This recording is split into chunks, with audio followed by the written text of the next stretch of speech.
According to Conde, humans have the ability to control the outcomes of many situations and events that seems to be a combination of act of God and some kind of coincidences that lead us to or away from desired events.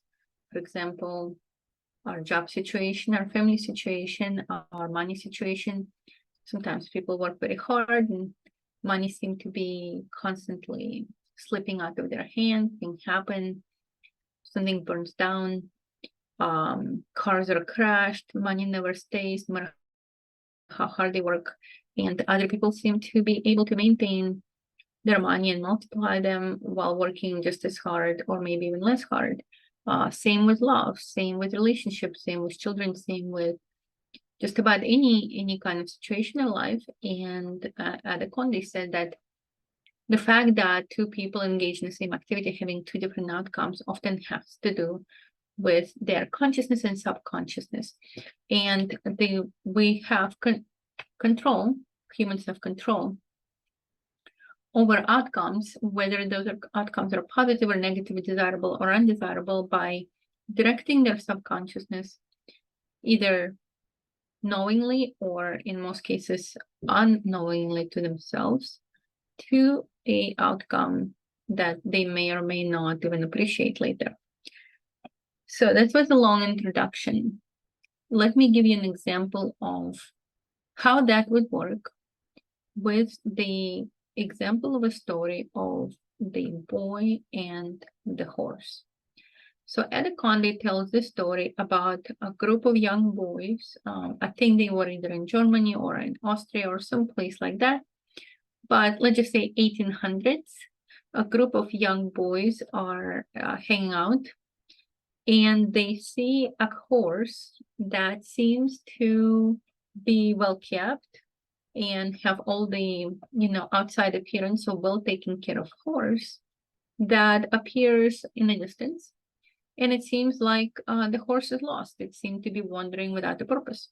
So the boys gather around the horse and they ask themselves, do you know whose horse that might be? And nobody knows. They live in a poor part of town or not as wealthy part of town. So after a little bit, they decided the horse needs to be returned to the owner, but nobody knows how to do it. So one of the boys, who actually told the story later, gets on a horse, and when he gets on a horse, he just tells the horse, go home. And then he does like go, go.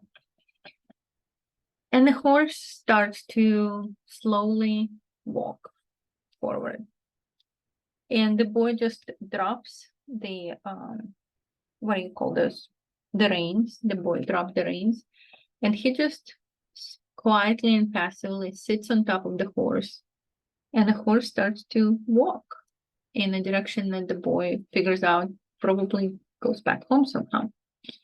So the horse starts to walk slowly, and it goes through a part of town that the boy recognizes as his own, and it just continues to slowly walk, very unhurried, very leisurely, just walks.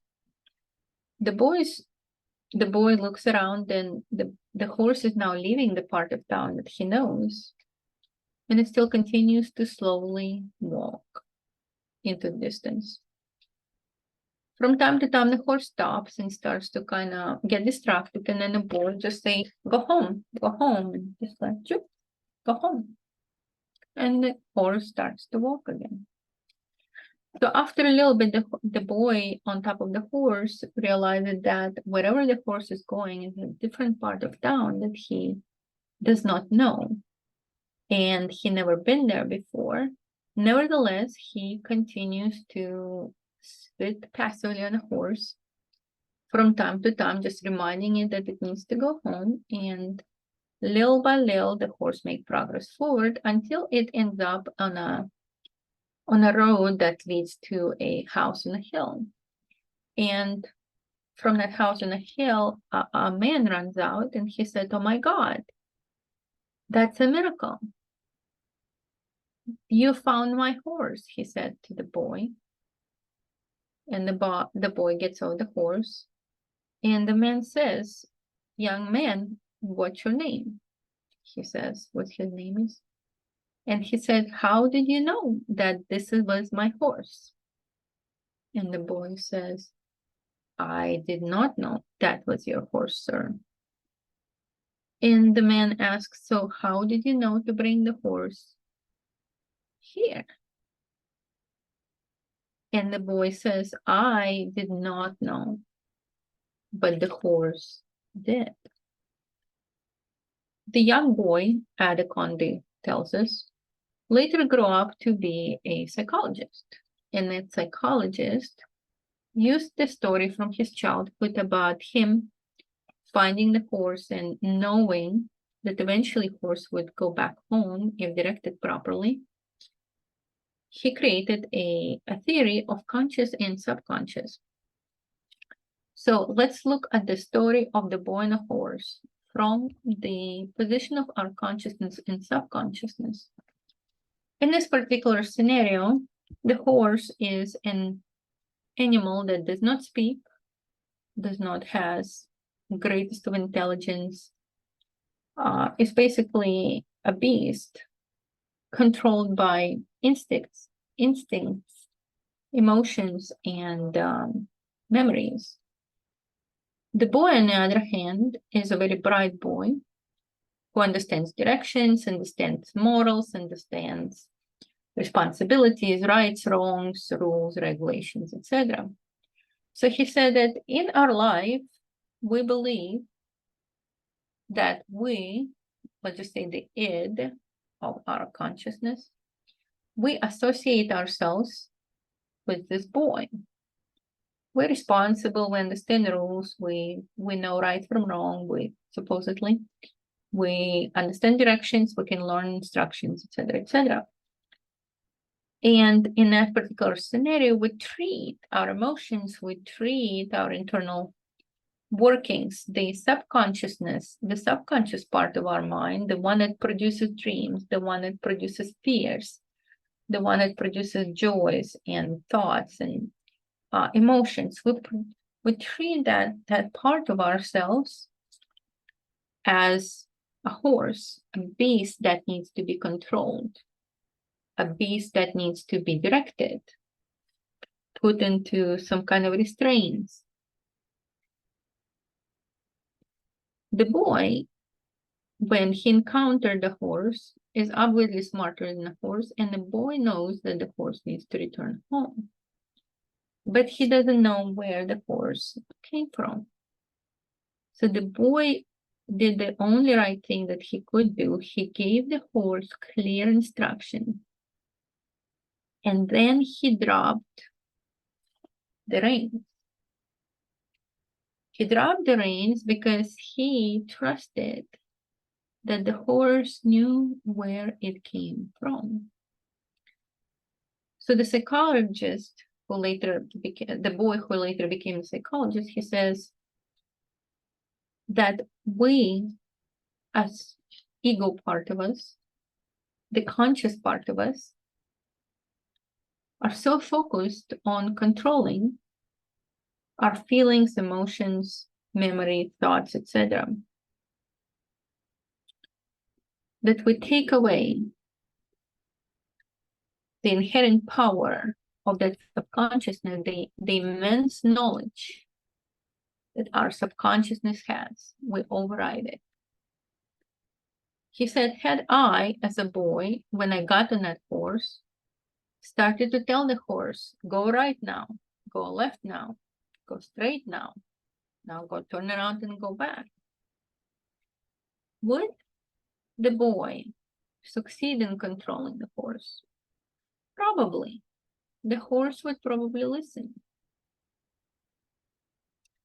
But would the horse get home in that scenario? Would the boy be successful in achieving his goal of getting that horse home? So now let's look at the moral of the story. Conde said that we should treat ourselves as this union. the union of conscious and subconscious, the union of the boy and the horse.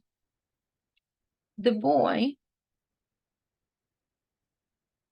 has limited knowledge. Remember, the boy in the story did not know whose horse it was, did not know where it came from. After a while, he did not recognize the part of town where the horse was moving toward, and didn't even know that the horse arrived when it stopped in front of the gate. So with all of his education, understandings of higher matters, the boy was the ignorant one. The horse, on the other hand, the slow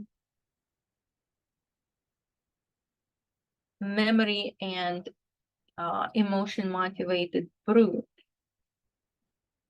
even though it did not show itself as a brilliant part of this combination, was the only one with the true knowledge of how to get from point A to point B.